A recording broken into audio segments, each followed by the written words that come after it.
Good morning. Thank you after it's raining. We have a lot of people sleeping in. Welcome to the St. Andrews Adult Education Hour. We have a wonderful speaker because I've heard him before, so I know he's wonderful. Here to talk about the people of the East Side before we were here, not our parents, but further back than that. It's a great pleasure in welcoming Brent Hicks. Brent. So I have to give you a little backstory. Really, my intent is that this should be more of a discussion than a presentation. So I do have to provide a little backstory as to why we're even talk about this. I warn you about the folks sitting in the back. I don't know how well some of what I'm going to display here is going to show from that distance. You never know. Translation from a 9-inch screen to that. So you can't see anything. So this is not going to be an overview of indigenous cultures prior to us. This came about actually as a challenge of sorts from Sherry. I was having a discussion with her months ago complaining about, well, honestly, the St. Andrews land acknowledgement statement. She said, well, it sounds like you should get up there and make a presentation. I called my bluff. But since then, a couple of other things have come up related to that. I realized what I really want to talk about is sort of 3 to 4 interrelated events that all kind of lead to the same thing, which is we all really need to educate ourselves better about the indigenous peoples that live here. And I don't mean live here, I mean live here. So this idea came around not only from St. Andrews, but the similar effort to create a land acknowledgement statement at the Chelmsford, Massachusetts church that Jill served as an intern for. And land acknowledgements are a good thing. Typically the people who serve on these committees, especially in churches, are well-educated and certainly well-meaning people, but there's essentially a lack of education, and that's what I'm hoping to do here today. The final thing that kind of fed this came up more recently, and Abby, you were at the Senate convention that we were both representatives from St. Andrews at, and it was a combination of their land acknowledgement statement and also a resolution that was brought forth from the audience, and it was related to a budget issue, but it's really a bigger statement than that. I'll kind of get that at the end. So I say again, this is really well-meaning people who are doing these things. But let's be clear, and I'll only go into this part one time. We don't have to discuss it anymore, but our native neighbors today live a life forced on them by non-Christian, unlawful, and immoral behavior by us, the dominant culture. Ever since we came to the Americas, it has been true. Not the point of today's forum. We can discuss it later if you wish. So first, some information. So land acknowledgements, the whole statements about land acknowledgements really began in the 1970s when local tribes felt they were being overlooked. They would attend the city council meetings in particular, or county council meetings, and those kinds of things, and sometimes be talked about, but never talked with. They complained, often protested, and eventually these civic governments started to say, oh yes, we should be acknowledging people who were here and are here. And so this idea of a land acknowledgement statement at the beginning of a civic meeting came up. The point of that protest movement was the statement, we're still here. And you probably have heard that more recently. It really began. It started out several generations ago. The tribes, through that we're still here movement, really brought a lot of legal cases, and they went rapidly to the federal government and up into the federal courts because tribal nations, by our laws, are defended by our Department of Justice. So they got attention pretty rapidly, even though such cases often take a decade or more to resolve. The tribes won almost all of those cases. But our culture, even colleges and universities, still discussed, and to some extent still do, still discuss tribes as if their best years were behind them. The We're Still Here movement was to remind people that Native Americans are living right around us, here in the highly populated King County area and Puget Sound area. The reservations are really pretty close, often closer than you realize. So that's why I refer to them as our indigenous neighbors.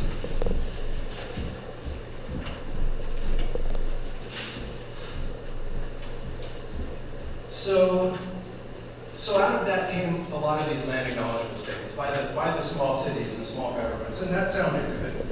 Tribes were initially pleased, but after a few years, they noted that nothing else changed. In the civic meetings, there would be a statement made at the beginning of the meeting, and then the tribes would again be discussed or talked about or ignored completely. And there was really no changes. Nothing really happened as a result of this.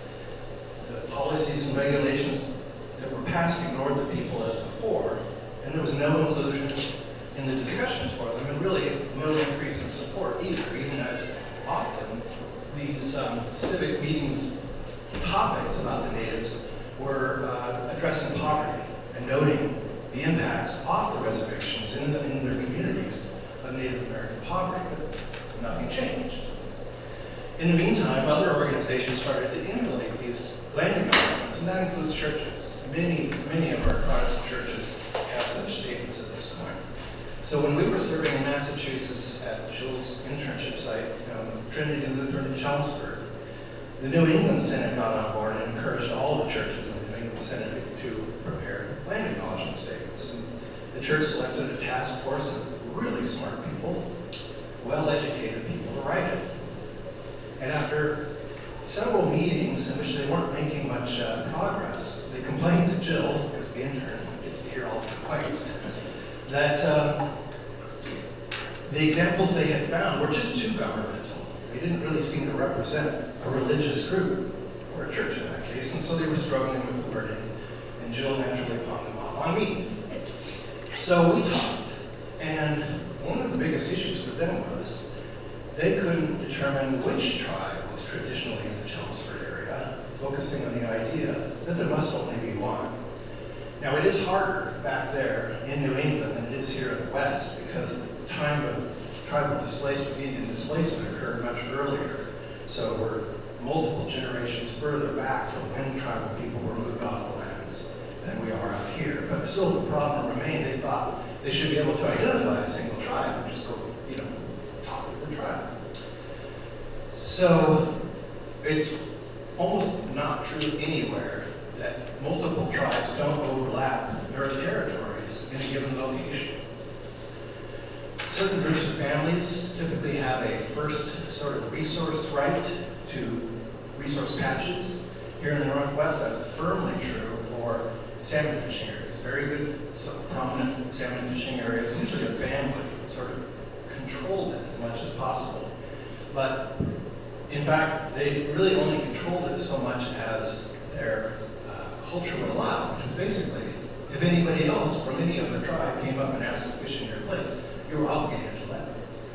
Yes, you got to decide who fished first, who maybe got the really sweet spot, but it isn't true that they essentially owned the resource. And so the overlap with tribal nations, and out here it's very much true, was quite extreme. But that also served, and anthropologists have documented this, to strengthen the culture itself, because that led to interrelations between tribal groups. People married outside of your own tribal group, and that established relationships, economic relationships with other tribes around you, and invited visitation. Visitation necessarily involved eating, and at certain times of year when the resource was very rich and very available, which is very true here in the Northwest, whole families would come to visit other pieces of their families at resource patches. So when the government people started showing up, and the earliest explorers and traders started showing up, and were trying to apply their Western mindset to who should I be talking to here? Who is your chief? Which is even a bad term. They were trying to assign ownership and talk to only one group, instead of acknowledging that the milieu of people that they couldn't recognize anyway considered it a shared, essentially a shared resource that they were in a shared area.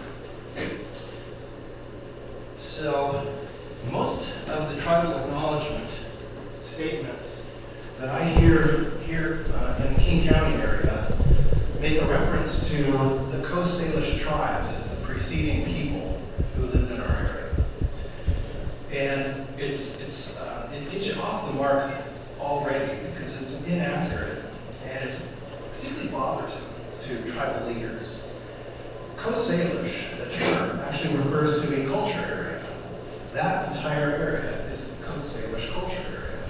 And the culture area is mostly defined by ethnographers and linguists and anthropologists based on shared language. So the people, all of this group, all the way well up into BC, southern Oregon, all had some commonality in their language, and they could understand each other.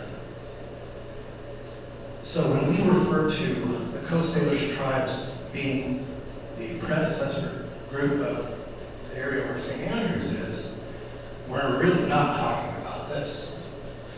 So it's bothersome to modern tribes because they don't even like the term tribe.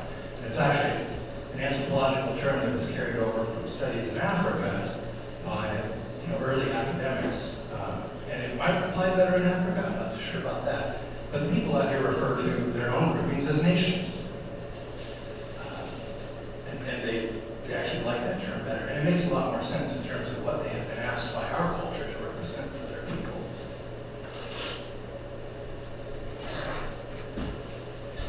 When we talk about nations or tribes in our area,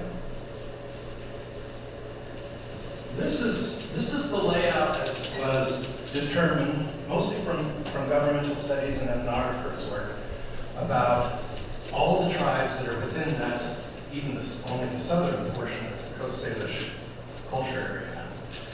You can see it's incredibly complex.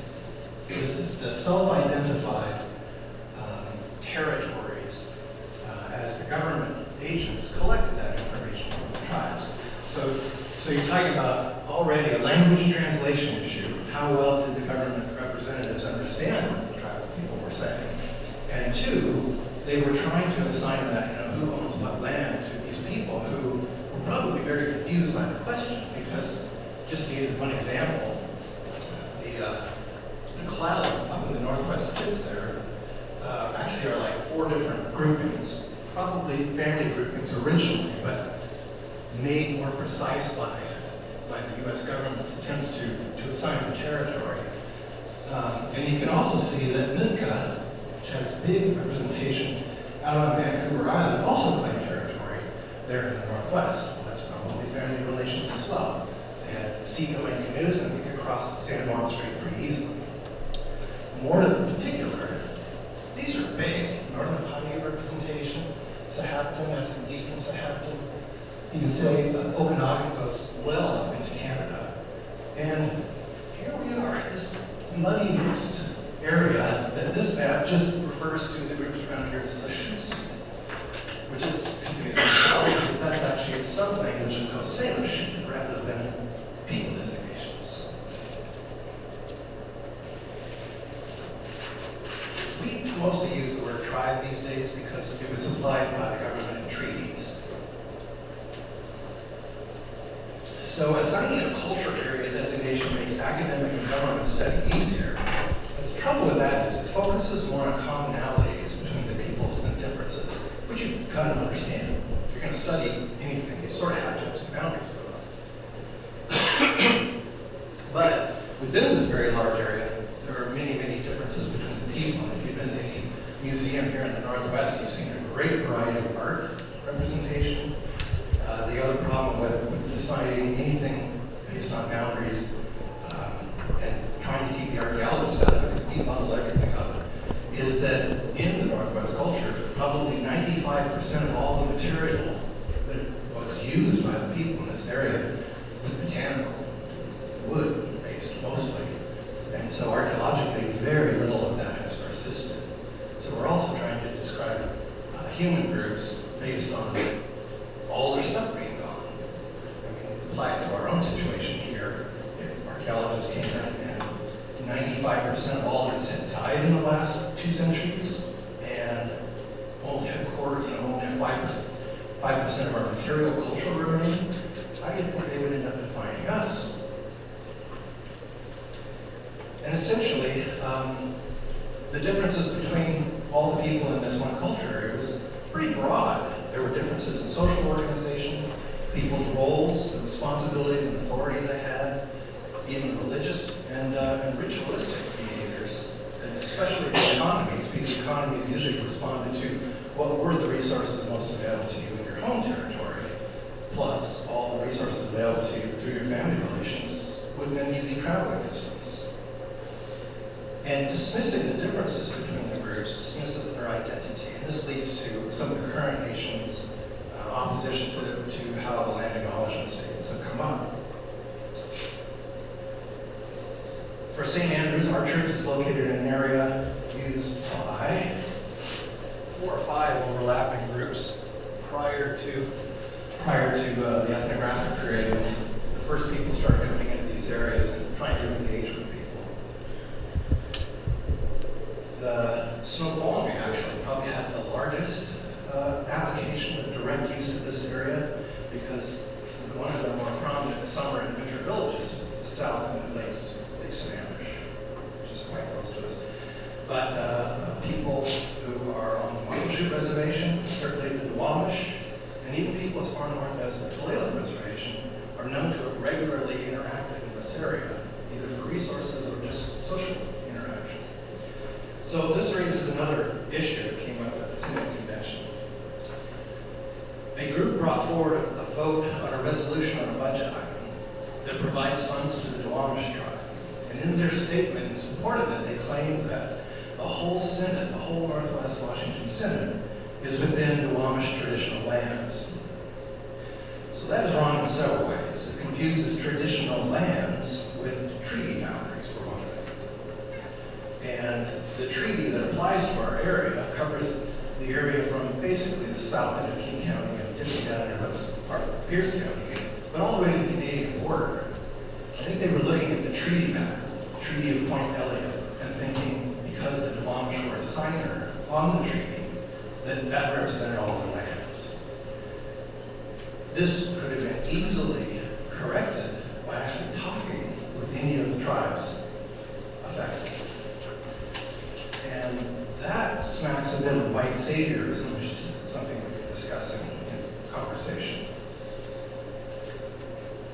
There's no dispute that the Duwamish people lived along the Duwamish River and in the Seattle area. But as the city grew, Indians were made to be unwelcome here. After a skirmish over rights to resources on the east side of Capitol Hill, an ordinance was passed barring all Indians from staying within the city limits overnight. Many of the Duwamish vacated at that point. They went to join relatives who were living in Renton area, certainly out in Suquamish, as far up as Everett, Snoqualmie Valley, and especially further up the Green River to the south. So when the treaty finally got signed, and the Suquamish, Tulalip, Snoqualmie, and Muckleshoot reservations were established in these areas, Duwamish enrolled with their relatives on those reservations. Thus, for the Synod to give money to a federally unrecognized tribal entity like a group in Seattle that currently call themselves the Duwamish tribe dismisses all of their relatives living on the other 4 reservations.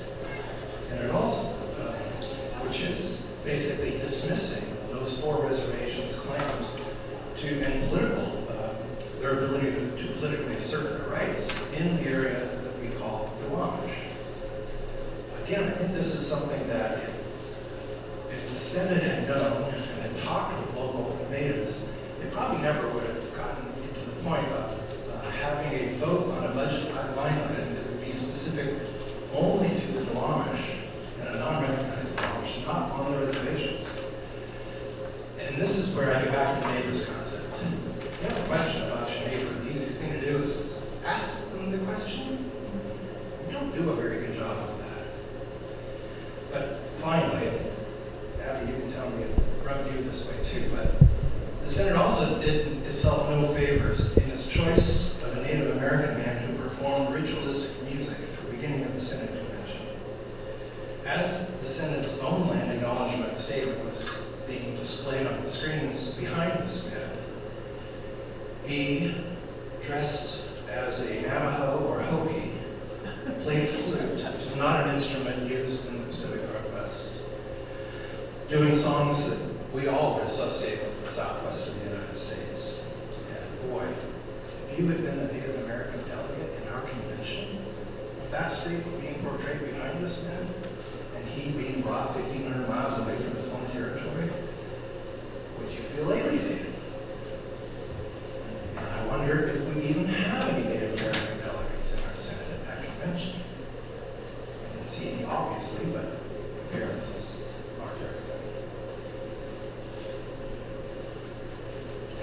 It's really my presentation. I do prefer, really at this point, to get questions and discuss further the details of any of those things that have been talked about. Cheryl. Can you explain what you mean by white savior? Sure. White saviorism is a tendency by us smart liberals to recognize our responsibility for how we have impacted other peoples, and this is not just Native Americans, and to try to correct the situation. Again, well-meaning, good-hearted, often educated people trying to do something good for people around them who don't have the benefits that the rest of us do. But it looks like you're swooping in and trying to fix something for someone, one, when they haven't asked you to, and two, without actually checking with them about whether they want you to or whether what you propose to do is what they want to do. Kind of like you said, asking your neighbor what do you want them to do before you go in there and fix your neighbor. Well, and so we tend to think of the natives as out there, elsewhere, somewhere else, and this is just our little part of Washington here. But we have these 4 reservations, Tulalip and Suquamish as well. Interestingly, probably more Duwamish went to Suquamish than they did to the other reservations around us. And Suquamish for years made it explicit when they talked to governmental entities that they were representing the Duwamish tribe. It's only really been in the last few decades that a group of people who probably are Duwamish did not move to the reservation and claim to speak for the Duwamish tribe. Prior to that, it was the Suquamish chairman. And I gotta say, they were smart people. They had a really good legal department, so they did a pretty darn good job. Yeah, so it kind of feels like they're out there in a way and making hard to contact, but it's really not true at all. They all have government offices. They all have officers that take public comment or respond to requests for them to represent themselves in various ways. They are very busy, of course. These are relatively small tribes for the size of the area they cover. In my years working on the cultural resources side, I saw the Snoqualmie tribe grow its cultural department because when I first started, there was only one person trying to represent the culture of that tribe, and he was unpaid. And they're acknowledged. So the treaties somewhat lay out an area in which each tribe has a right to make claims, and then there is also an acknowledgement that those treaties didn't define it very well at all. And often legal cases have better defined those things. So what I do know is the Snoqualmie feel like they have to represent from the Snohomish River at the southern end of Snohomish County to the crest of the mountains, west as far as LA Harbor here, and south essentially up to where the Muckleshoot feel like they should no longer represent interests. Massive area, and in the 30 years, I think, since I first met that guy, they have added 3 people. And one of the things that they all of the tribes that have a land base have to do in order to represent their interests is review all timber cut requests. Private and state lands, not on federal. The Forest Service has broad plans in which the tribes consult, but then the broad plan which dictates what's going to be cut when and where.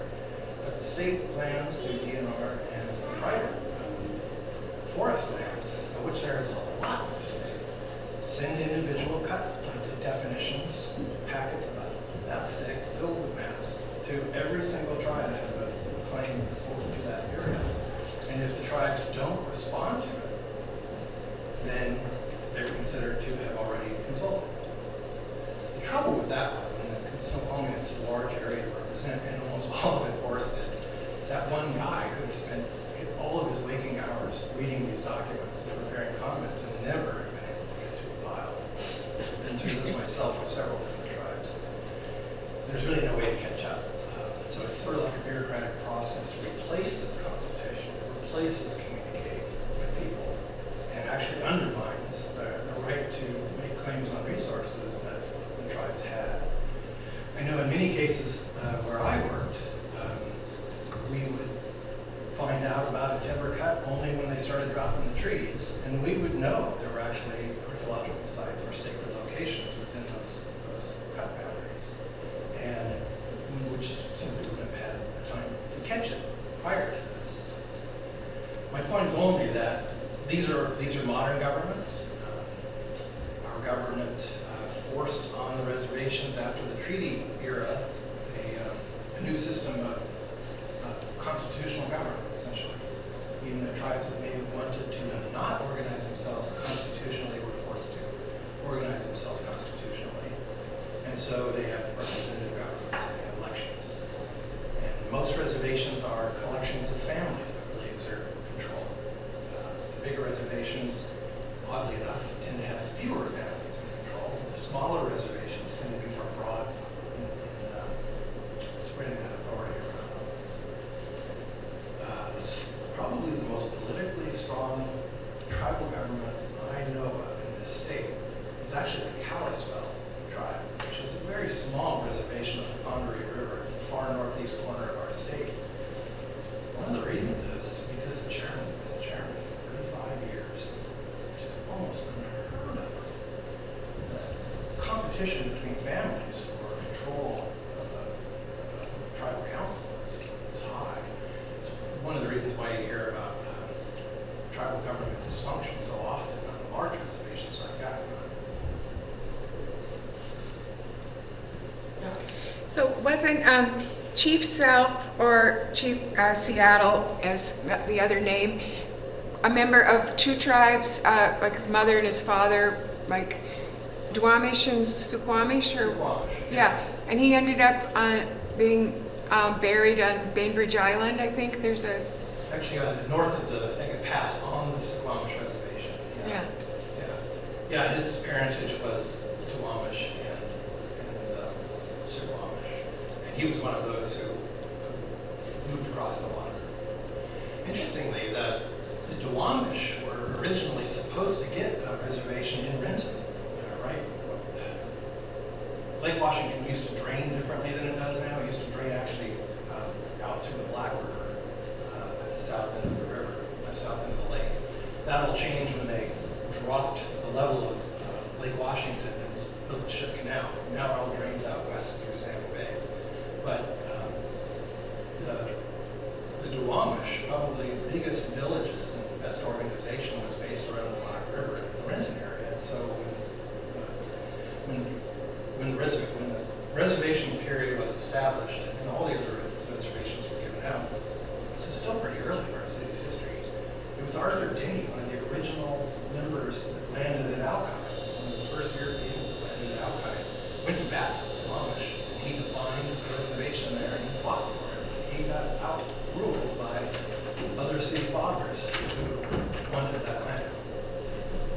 So there's like 5 names in Seattle early history that stand all over things, and Arthur Denny was one of them. Even he couldn't exert his control. I thank you for reigniting this conversation or educating us on some obvious inadequacies in our languaging and our understanding. Are you you're representing our Senate and this church on this issue? I mean, in this talk, are there any other folks in the Senate that are along these lines talking about these things? Not that I have heard, although I have to tell you, my contact with the Senate has been recent and not in depth at all. So my wife just became a pastor in Kenmore, North Lake Lutheran in Kenmore. And the Synod convention that Abby and I attended, that's the first Synod convention I've ever attended. I don't represent St. Andrews on anything. I'm really just offering our fellow members some of the knowledge that I have. Yeah, I'm sure this will continue to grow as an issue, and the Synod will be paying more attention because, especially the Hope event being there present, is too much of a faux pas to overlook. But actually, we're invited to a dinner with the bishop on Wednesday as new participants in the Synod, so maybe we'll come up with dinner. Sure. I think it was while you and Jill might have been gone, for a while, but we did adopt the land use statement to use in our church, but it's invisible. We don't see it in the bulletin, we don't hear it. I think it's on our website, and that's it. And I think it's in trendings, but just it doesn't have the whole statement. It just says something like, we acknowledge something. So we're kind of in limbo, we've accepted it, but we don't want anybody to see it. It's invisible, yeah. And that's maybe not a bad solution until everyone feels better about it. Yeah. Sherry? I'm curious where the nations kind of overlap. For instance, the Snoqualmie, you described a very large area that they have, but the Muggles should apparently have the right to hunt and fish in the Chester Morse Lake area and the wilderness around that. And I'm going, that's got to be Snoqualmie land. So that's a different issue. It's called treaty retained rights. Apart from how the United States assigned territorial boundaries, they didn't disagree that the principal request by the tribal leaders during the treaty conventions was about the right to roam and use the resources they always had. Really, what they were saying is, we all agree that we should be allowed to do that. So you guys, in your idea of owning the resource, being able to control the use of that resource, that creates this dysfunctional statement. So almost all the treaties have some reference to retained treaty rights. There are still ongoing court cases here and there. The Yakima won a case, maybe, I'll further back there, but 10 or 12 years ago, that they retained the right to hunt elk in the upper Skagit River Reach. That's kind of far away. Kind of far away. The coastal tribes just concluded a big struggle against each other about offshore fishing rights. And by offshore for them, they were talking about 20 miles out. So the Poe, the folks at Caw, the Quileute, and the Quinault, basically we're all suing each other to retain the right to go 20 miles offshore and take fish in wherever they went. It didn't matter that the Hoh have a reservation at the Hoh River now, because they were pointing out that traditionally reservations weren't such a location of control. The courts tried to punt this issue, just say, can we all get along? Didn't work. So ultimately, 2 of those tribes were granted broad fishing rights to the detriment of 2 of the other tribes. Probably not such a bad thing all in all, because the tribes that got the better access were the ones who had the largest fishing fleets. Kind of makes some sense that way. Unfortunately, one of those tribes, and I don't want to drag this thing through it, has a cat food factory on the reservation, and they take steelhead out of their river to make cat food. Steelhead is an endangered fish. Can you say That's not very nice. So you mentioned that this donation was kind of undermining the claims that maybe some, heritage Duwamish people in other tribes have, the claims they have to resources on this land. What I'm curious on, and what I would like you to elaborate on, is how that works when I was under the impression that we were making these donations to make up for the fact that they weren't necessarily federally recognized and thus didn't receive federal funding, and this was the funding that they got to kind of uphold their tradition or, make do on the lands that they're on right now. Well, I think that's what I mean by we're getting a little too close to white saviorism at that point. Really, what we should have been doing was talking not only to the unrecognized Duwamish, but to their relatives on all the other reservations. If there is a complaint that off-reservation people aren't getting the government support that they should be, really all of the tribes could collectively argue that point. I think I mentioned earlier that in terms of some of these court cases, the tribes won almost every one of them. And the reason is because they can hold the treaty up and say, Congress signed this. And Congress holds the purse, or at least we used to. So it's not that we don't believe the off-reservation unenrolled Duwamish shouldn't be supported. I think the question is a bigger one, which is, should they be recognized by the federal government? And if recognized, they would receive that kind of federal funding itself. I think for the Duwamish, the folks who are representing themselves as Duwamish off-reservation these days, any representation and acknowledgement is a good thing and a useful thing for them pushing on this. They have petitioned the federal government multiple times for recognition of the Oscar case. So any chance of getting into the headlines for the local people here is a good thing.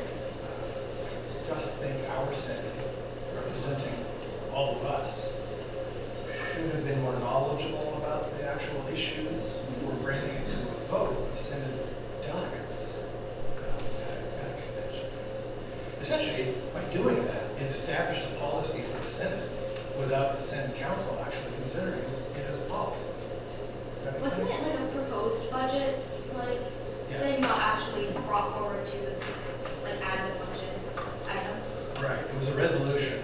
Yeah. They wanted money to take, I can't remember what it was supposed to be. It was from. supposed to be for our, I think it was our outreach ministry, or no, our school, university.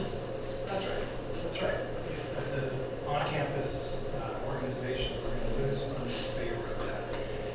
Ultimately, I really think that's why it got voted down, is because it was taking money away from something people also support. I think that the big thing there was, I do think that we could reallocate some of those funds, but I would like it to be, like you said, more educated on the matter and more kind of comprehensive on research and where it should go. Because I'm not necessarily against using some of that ministry funding, especially when it's so large and you're only taking a small percentage of it, because you ultimately should recognize these people, because if in the name of Christianity we have wronged these people and we are, on maybe historically native land, a lot of our churches are. Sorry. And when we kind of do historically, we have wronged these people, and we can't really go out for ministries and give them all this money to teach about generosity and not wronging people when we haven't really worked to put that money toward righting wrongs that we've historically done in the past. I don't disagree with any of that, actually. The generosity behind your statement is admirable, and it's hopefully what we think of ourselves as. The trouble is choosing one. Mm-hmm. So within our Senate, we have all those other reservations. Yeah. And let me tell you, we've wronged every person on those That's what I'm reservations saying. as It's well. it should be more comprehensive, and we should look into where we should fund and maybe splitting up that funding. Yeah. But I will say that I do think we should reallocate at least some funding to the dispersing between these people. You should be okay, next convention. That's a lot of time. Actually, Do I get volunteer hours? maybe more reasonably, you could be in contact with the people who brought that resolution forward and work with them to maybe reword it or make it more effective or be more specific. I think the other thing that really harmed their approach there was that no one who was supposed to vote on it had even known about this coming forward until it was raised on the floor. I think when it comes to budget items, we Lutherans and a lot of Protestants are pretty conservative about our money. And we want forewarning before being asked to do something with the budget. So I would encourage you to talk to those folks. See Yeah. what you might be able to do. Actually, Abby could, if you could bring a proposal to the outreach committee, there is money for new opportunities. There's money set aside for anything, like something that comes up like a flood or hurricane or something. We can so that we can allocate money really quickly. And we have a meeting tomorrow night, but it'll, there'll be another one next month. Okay, so yeah, bring it, because like you said, the white savior, you can't just write a check to Duwamish tribe and put it in the mail. You have to find out where should the money go. Yeah. And I think if we just do it on a church level, not a synod level, then that's more focused on where our church is currently rather than all of the synod's churches. We could start local and spread out. Yeah. Yeah. Good idea. I think a lot of the problem too, I just sort of jokingly saying call the Snoqualmie first, but honestly, there are Duwamish members on the Snoqualmie Reservation. They're very interrelated anymore. And if you go to a tribe with a proposal to give money to another entity, but you're recognizing that there is a connection between them, I think that's probably not something they would oppose as much as you just telling them, I'm going to give money to this other organization. Part of the backstory of this is also political. And maybe you've seen commercials or heard it on the radio, but I think it's the Muckleshoot ran a series of ads over the last few months saying, essentially, we're still here. The Muckleshoot are still here. That was in reaction, actually, to the Duwamish going to the city of Seattle's council and asking them to formally recognize the off-reservation Duwamish group as the Duwamish government. It sort of caused, and the council, not knowing anything about the issue, said, we'll take it under consideration. Well, the Muckleshoot said, pretty much, this has been resolved in courts. You don't have a role in making a decision like this. So, yeah, there are Duwamish being, they think, pretty well represented on their reservations. But the Duwamish Longhouse is really cool to look at. Not on the reservation, obviously, but it's down there on the Duwamish. It's a very cool building. And they have a good statement of their history there. They don't really run away from the fact that their members are spread all over the place, but they're working hard to try to get independent recognition. Yes, thank you, sir. You saved my presentation. I was just wondering, do you have any information about the settlement they found at Port Angeles? I read somewhere that some time ago they found a settlement that's like 2,000 years old. How unusual to find is that in this area? Not, especially there. Yes, Port Angeles. This goes back probably a dozen years. State DNR, Department of Roads, DOT, needed to build replacement pontoon boats for the 520 bridge. And they needed a non-deep harbor location for it, where there wouldn't be competing shoreline use that we typically, all of our deep harbors up and around Puget Sound are already well used. And they decided that the inside of the spit at Port Angeles was just deep enough, but not so deep that it attracts a whole lot of trade vessels. And they were also able to make an agreement and buy a big enough piece of land to do that. To do that, what you're basically doing is building a dry dock situation for pontoons the size of what would go in the bridge. It was pretty large. So that meant they were going to be digging very large excavations into the shoreline, the saltwater shoreline. Saltwater shorelines anywhere where it's not very rocky, I'll tell you, they have archaeology. They didn't know how much. And the work that they did archaeologically beforehand was terribly flawed.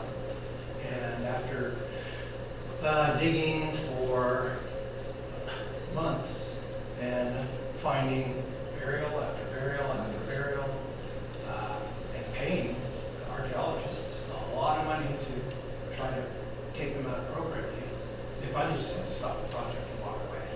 They had to acknowledge they were not going to stop finding burials. Well, we, the citizenry, paid for all that work, and we removed, I think, 450 human burials from that location. The lower Elwha Cloud were representatives for that local area. They initially were supportive of the project, but obviously as soon as burials started coming out, they weren't. And so they were fighting the state all through that period. Ultimately, I think the number was $50 million that we all paid for a project that didn't produce any project.